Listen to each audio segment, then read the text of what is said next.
Hello. आप सभी प्यारे प्यारे बच्चों को हरकिशन का गुड मॉर्निंग।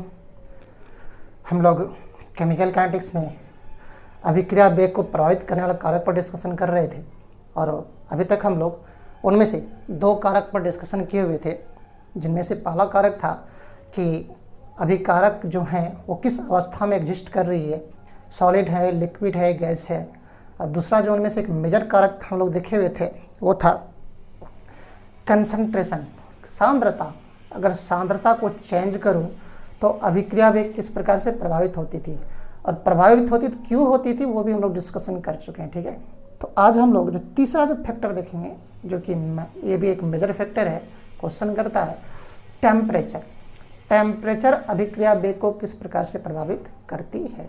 तो तीसरा फैक्टर हम लोग देखेंगे आज, अभिक्रिया वेग को प्रभावित करने वाले कारक में टेम्परेचर। ठीक है,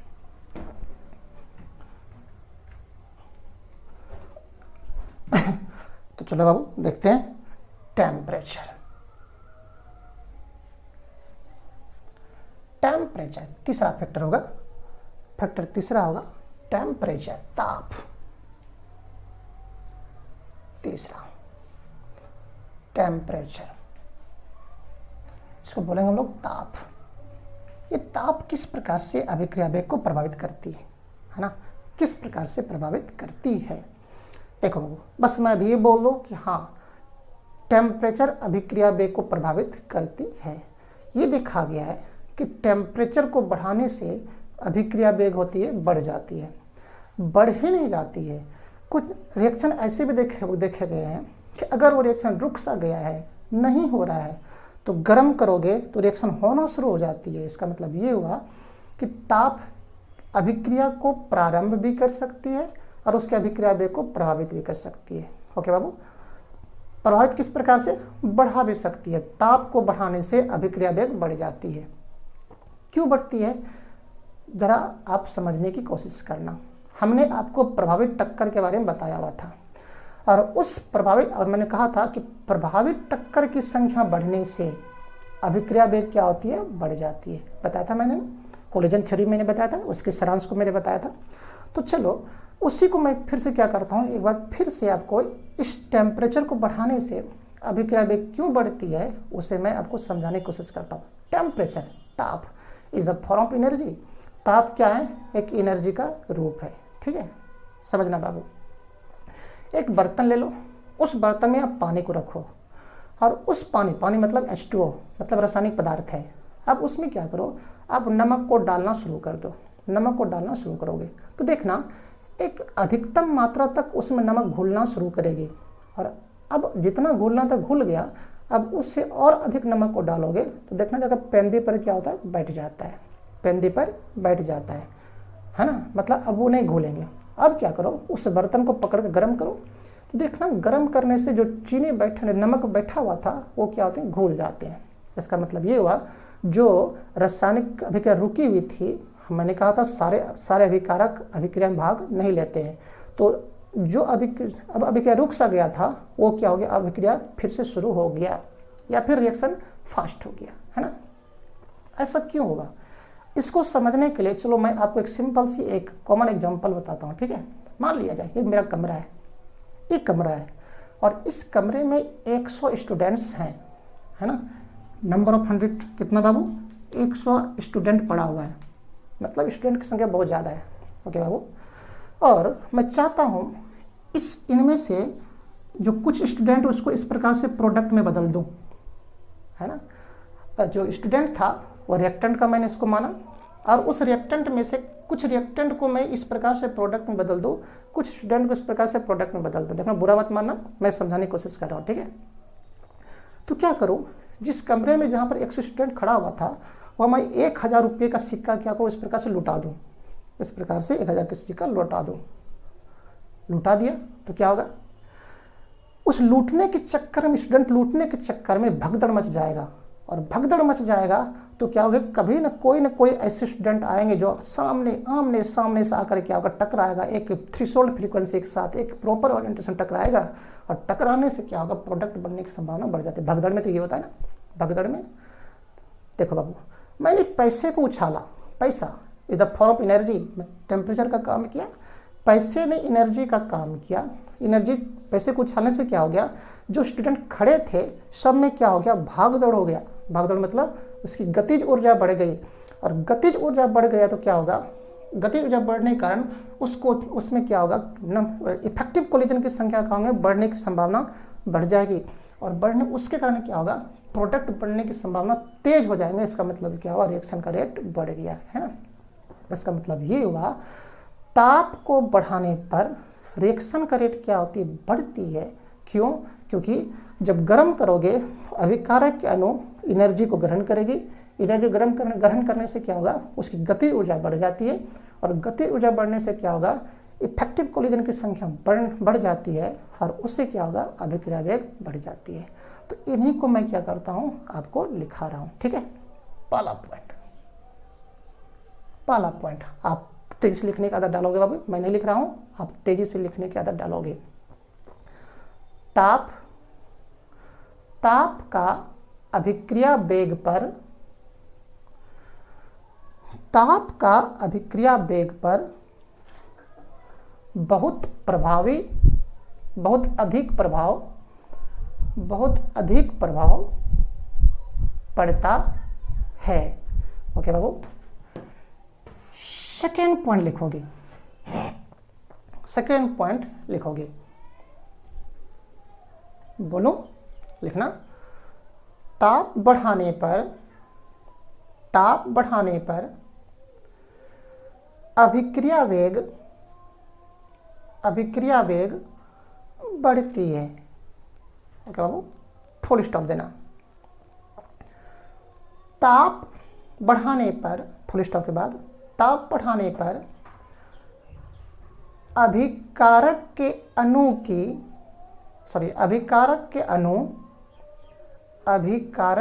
अणु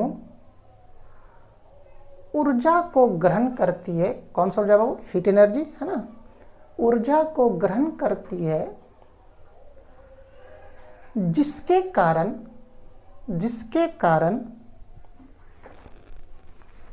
अभिकारक के अणु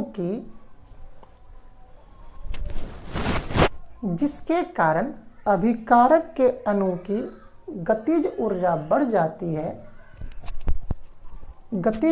बढ़ जाती है, एवं प्रभावी टक्कर की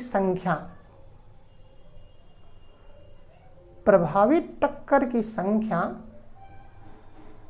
बढ़ जाती है, तीव्र हो जाती है ना, बढ़ जाती है। इसलिए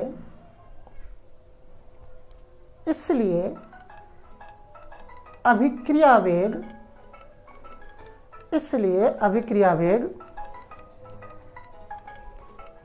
बढ़ जाती है। ओके बाबू, समझने की कोशिश करना।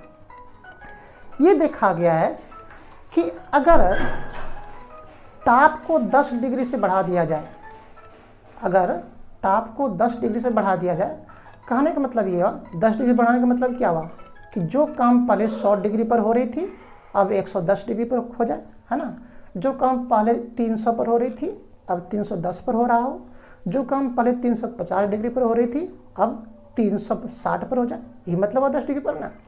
कि ये देखा गया है कि अगर ताप को 10 डिग्री से बढ़ा दिया जाए तो अभिक्रिया का वेग जो होते हैं वो डबल हो जाती है, 2 गुना से बढ़ जाती है, कभी कभी 3 गुना से भी बढ़ जाती है ना। जनरली क्या होता है, 2 गुना से बढ़ जाती है। मैंने कहा बाबू कि 10 डिग्री ताप को बढ़ाने पर ये देखा गया है प्रैक्टिकली कि अभिक्रिया वेग क्या होती है, 2 गुना से बढ़ जाती है, डबल हो जाती है, कभी कभी ट्रिपल भी हो जाती है। इसका मतलब ये हुआ कि 10 डिग्री टेम्परेचर को बढ़ाने पर अभिक्रिया वेग कितना हो गया, 2% से बढ़ गई, और इसी को कहा था टेम्परेचर कोएफिशिएंट। ठीक है, नेक्स्ट पॉइंट लिखोगे।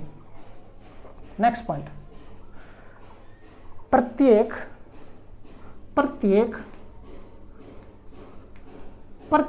10 डिग्री सेंटीग्रेड ताप, प्रत्येक 10 डिग्री सेंटीग्रेड ताप बढ़ाने पर, प्रत्येक 10 डिग्री सेंटीग्रेड ताप बढ़ाने पर कॉमा देना, अभिक्रिया वेग डबल मतलब 2 गुना या ट्रिपल ट्रिपल कभी कभी होती है। मेनली कौन होता है? डबल होता है। डबल या ट्रिपल हो जाती है, ट्रिपल हो जाती है, फुल स्टॉप। इसे टेम्परेचर कोफिशिएंट, इसे टेम्परेचर कोएफिशिएंट, ताप गुणांक भी लिख सकते हो, है ना।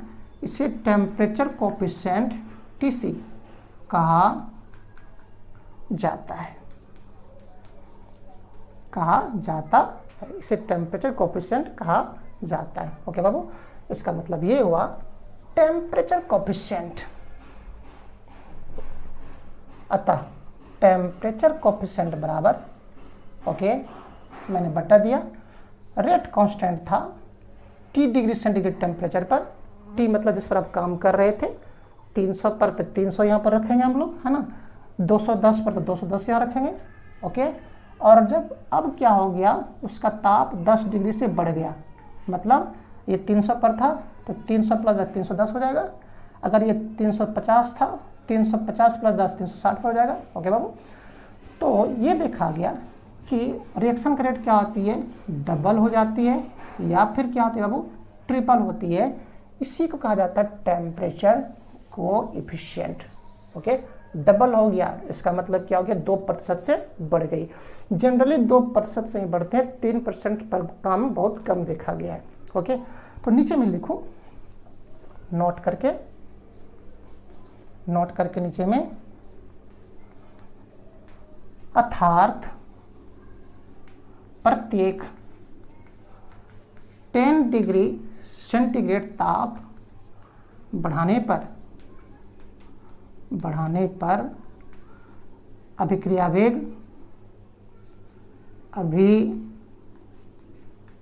वेग कितना परसेंट बाबू, 2% से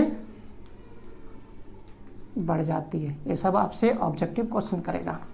ओके, अगर ये क्वेश्चन कर दे, ताप बढ़ाने पर अभिक्रिया वेग बढ़ती है, क्यों, तो आप सिंपल से आंसर करना, ताप बढ़ाने पर अभिकारक अणु गतिज ऊर्जा को अभिकारक अणु ऊर्जा को ग्रहण करती है, जिस कारण उससे क्या होते हैं, जिस कारण गतिज ऊर्जा बढ़ जाती है, इसलिए अभिक्रिया वेग बढ़ जाती है। फिर से मैं बोल दूं, ओके बाबू, पूछता है अभिक्रिया वेग का ताप पर क्या प्रभाव पड़ती है, अभिक्रिया वेग पर ताप का क्या प्रभाव पड़ती है, तो आप आंसर करना कि अभिक्रिया ताप बढ़ाने पर अभिक्रिया वेग बढ़ती है। क्यों बढ़ती है, क्योंकि ताप बढ़ाने पर अभिकारक अणु की गति ऊर्जा बढ़ जाती है, जिस कारण क्या होते हैं, प्रभावित टक्कर की संख्या बढ़ जाती है, इसलिए अभिक्रिया वेग क्या होते हैं, बढ़ जाते हैं। ठीक है, कितना परसेंट से बढ़ती है, 2%, 2% मतलब डबल, 3% बहुत कम होता है ट्रिपल के रूप में। ठीक है, अब इसके बाद नेक्स्ट फैक्टर, जो नेक्स्ट फैक्टर हमारे पास है वो मैंने आपको लिखाया होगा फैक्टर में सब बाबू, ठीक है ना, कैटलिस्ट को मैंने लिखाया होगा। उत्प्रेरक, तो देखो, तो उत्प्रेरक क्या है, एक लंबा सा पार्ट है।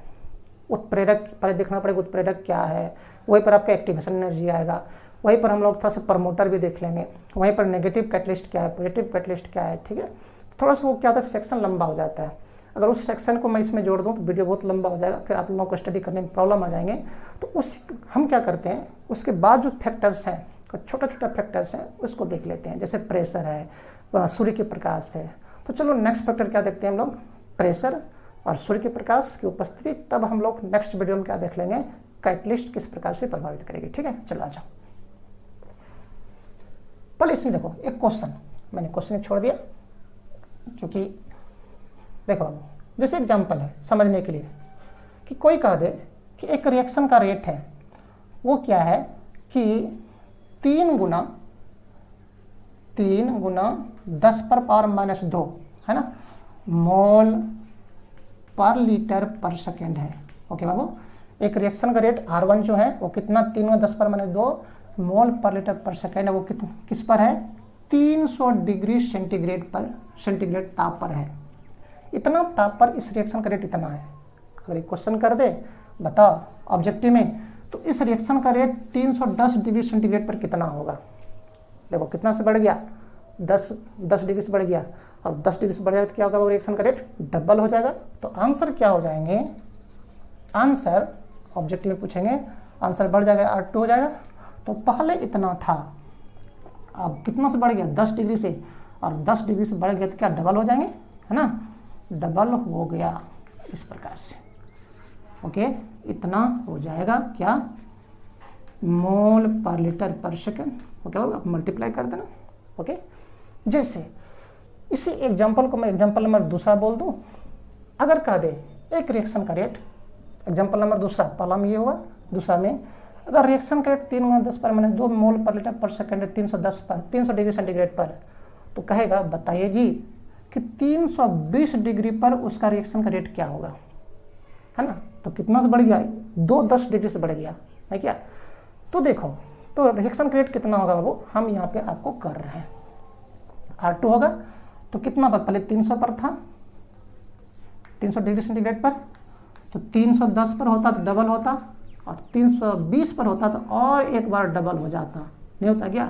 तो 300 पर कितना था बाबू हमारे पास रिएक्शन का रेट, 3 × 10⁻² था। यहाँ आने से क्या हो गया, डबल हो गया ना, क्या आपको इस पर पूछ रहा है, 2 × 3 × 10⁻², और यहाँ पर इसी पर ना पूछ रहा है, यहाँ पर कितना हो जाएगा, और 2 गुना बढ़ जाएंगे तो कितना होगा, 2 ×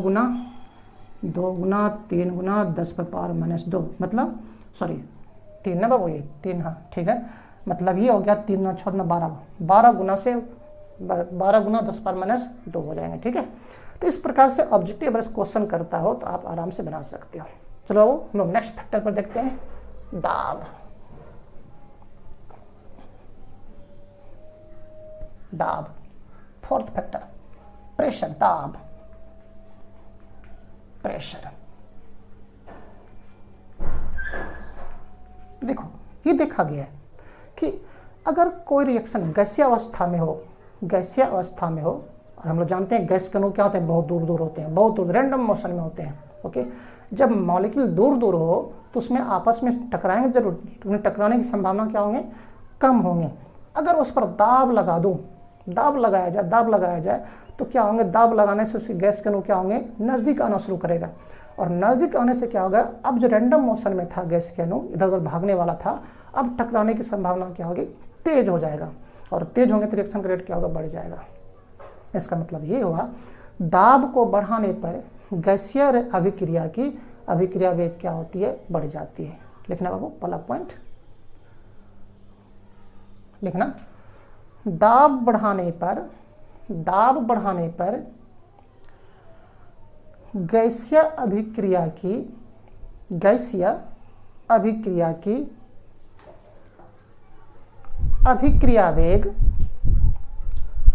अभिक्रिया वेग बढ़ती है, ठीक है। तीसरा है, sorry fifth factor,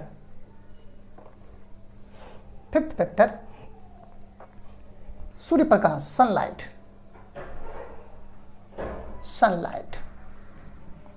Surya Prakash, sunlight मतलब सूर्य प्रकाश। ओके बाबू, देखो कुछ ऐसे रिएक्शंस हैं, कुछ ऐसे अभिक्रियाएं हैं जिसको होने के लिए सूर्य की प्रकाश का होना जरूरी है, सूर्य की प्रकाश का होना जरूरी है, मतलब लाइट का होना जरूरी है ना। और ऐसे जो रिएक्शन हैं, उस रिएक्शन को अगर मैं डार्क में कराऊं, अंधेरे में कराऊं, तो अंधेरे में नहीं हो पाएगा। क्यों? क्योंकि वहाँ पर उसको सनलाइट नहीं मिल पाएगी, एनर्जी नहीं मिल पाएगी, तो रिएक्शन नहीं हो पाएगा। ऐसे रिएक्शन को कहते हैं फोटोकेमिकल रिएक्शन। ओके बाबू, जैसे आप सबसे सिंपल एग्जांपल है प्रकाश संश्लेषण की क्रिया जिसको हम लोग कहते हैं। तो प्रकाश संश्लेषण की क्रिया जो क्लोरोफिल में होती है, उसके हरित लवक में होती है, उसको होने के लिए हमें सूर्य की प्रकाश चाहिए। क्या बिना सूर्य के प्रकाश की उपस्थिति में बिना सूर्य के प्रकाश की उपस्थिति में प्रकाश संश्लेषण की विक्रिया होती है क्या? नहीं होती ना। तो ऐसे रिएक्शन जिसको होने के लिए प्रकाश की आवश्यकता पड़ती है, सूरज की प्रकाश की आवश्यकता पड़ती है, मतलब सनलाइट की मतलब आवश्यकता पड़ती है, मतलब एनर्जी की आवश्यकता पड़ती है। और किसका एनर्जी? सनलाइट एनर्जी के रूप में चाहिए। तो ऐसे रिएक्शन को नाम दिया जाता है फोटोकेमिकल रिएक्शन। ठीक है, लिखो बाबू, कुछ वे सभी अभिक्रिया जिसे पूर्ण होने के लिए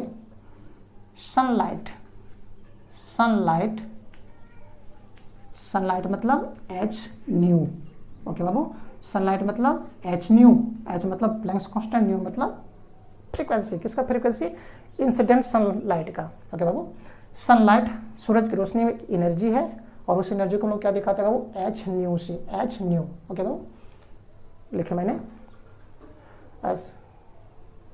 वे सभी रिएक्शन जिसे पूर्ण होने के लिए सनलाइट की आवश्यकता होती है, को मतलब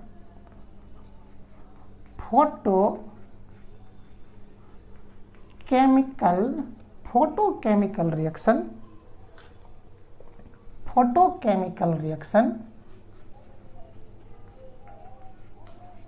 कहलाती है। और इस प्रकार के रिएक्शन क्या होंगे बाबू? कहलाती है। इस प्रकार के रिएक्शन डार्क में नहीं होंगे, है ना, फुल स्टॉप। इस प्रकार के रिएक्शन अंधेरे में नहीं होती है। तो पहला एग्जाम्पल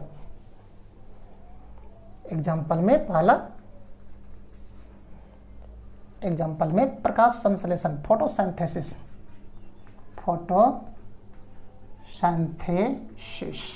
ओके बाबू, जैसे कार्बन डाइऑक्साइड वातावरण में पड़ा हुआ है और पत्तियों में जो मॉइस्चर है, नमी है, ओके, ये घटना कहाँ होगा? क्लोरोफिल में होगा, हरित लवक में। और उसको होने के लिए क्या चाहिए? सनलाइट चाहिए, सूर्य की प्रकाश चाहिए। ओके बाबू, और क्या बनाते हैं? कार्बोहाइड्रेट C6H12O6 और हमें देता क्या है? ऑक्सीजन, है ना, हमें क्या देता है? ऑक्सीजन देता है। रिएक्शन को बैलेंस करना चाहते हो, बैलेंस कर सकते हो। ओके बाबू, दूसरा एग्जांपल है reaction of hydrogen and chlorine. Okay Babu, hydrogen and chlorine हम लोग पढ़ेंगे इसी चैप्टर में, जीरो ऑर्डर रिएक्शन में। हाइड्रोजन और क्लोरीन को होने के लिए सनलाइट का आवश्यकता पड़ती है, अंधेरे में नहीं होता, ठीक है। और क्या बनाती है? हाइड्रोक्लोरिक एसिड बनाएंगे, HCl। ओके बाबू, तीसरा एग्जांपल है डिकम्पोजिशन ऑफ नाइट्रोजन डाइऑक्साइड का सूर्य के प्रकाश में विघटन। इसको विघटित होने के लिए सूर्य प्रकाश चाहिए और टूट के क्या देंगे? नाइट्रिक ऑक्साइड और ऑक्सीजन एटम को प्रोड्यूस करती है ना। और कई रिएक्शंस हैं, मतलब जैसे हम लोग ऑर्गेनिक में पढ़ेंगे हेलोजिनेशन रिएक्शन पढ़ेंगे हम लोग, किसी हाइड्रोकार्बन पर हेलोजिनेशन कराएंगे, फ्री रेडिकल मैकेनिज्म से वो सब क्या आएंगे? उसको होने के लिए सनलाइट की आवश्यकता चाहिए। तो हम लोग ऑर्गेनिक पर अभी उस बात नहीं करना, डिप में नहीं जा रहे हैं। जो कॉमन एग्जाम्पल था उस पर हमने डिस्कशन आपके साथ किया, ठीक है बाबू। तो अब जो हमारे पास इसमें जो मेजर टॉपिक बच गया, इसका मेजर फैक्टर एक बच गया कैटलिस्ट, है ना, थोड़ा लंबा चौड़ा है। ओके बाबू, उससे भी क्वेश्चन करते हैं। और उसके बाद हम लोग क्या करेंगे? जब फैक्टर हो गया तो फिर क्या है? रेट लॉ देखेंगे। रेट लॉ देखने के बाद क्या होगा? ऑर्डर ऑफ रिएक्शन सब आराम से, अब तब उधर आसान सब चैप्टर पार्ट पड़ जाएगा। डेरिवेशन उधर फिर मिल जाएंगे हमारे पास, फर्स्ट ऑर्डर की रिएक्शन, जीरो ऑर्डर की रिएक्शन में। और जब फर्स्ट ऑर्डर रिएक्शन पढ़ेंगे तो उसमें नंबरिकल हमारे पास बहुत ज़्यादा आएगा, और वो नंबरिकल आपसे क्वेश्चन करेगा ही करेगा, ठीक है। अब फर्स्ट ऑर्डर रिएक्शन से ज़्यादा क्वेश्चन करता है नंबरिकल पॉइंट ऑफ व्यू से। ओके, तो हम लोग क्या करते हैं? चलो, जो अगला पार्ट इसका टॉपिक है कैटलिस्ट के बारे में, तो हम लोग नेक्स्ट वीडियो में डिस्कशन करते हैं बाबू, ठीक है। फिर से मिलते हैं आप लोगों के साथ नेक्स्ट वीडियो में। तब तक के लिए आप सभी प्यारे बच्चों को आरके सिंह की तरफ से thank you, best of luck. Okay.